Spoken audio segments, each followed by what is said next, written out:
The Apple Watch Series 8 might seem a bit boring compared to the brand new Apple Watch Ultra, but don't be mistaken. Upgrades to health tracking, safety, and connectivity look to make the best smartwatch even better.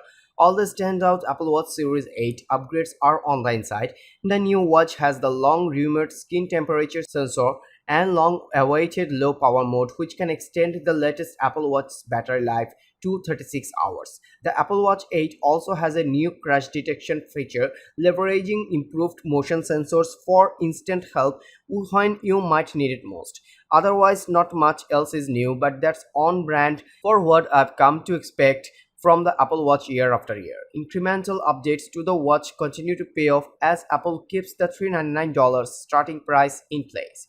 Whether it's enough again this time around, that remains to be seen in a full review. For now, here are my hands-on impressions of Apple Watch Series 8 and an overview of all the new features. When stationed at the demonstration table with the new Apple Watch devices, the Apple Watch Ultra is the first one I reached for. That's not a knock to the Apple Watch Series 8. I did eventually try it on. The skin temperature sensor, crash detection, and low power mode seem like good additions to the experience. Will they be enough? Stay tuned for a full review of the Apple Watch Series 8.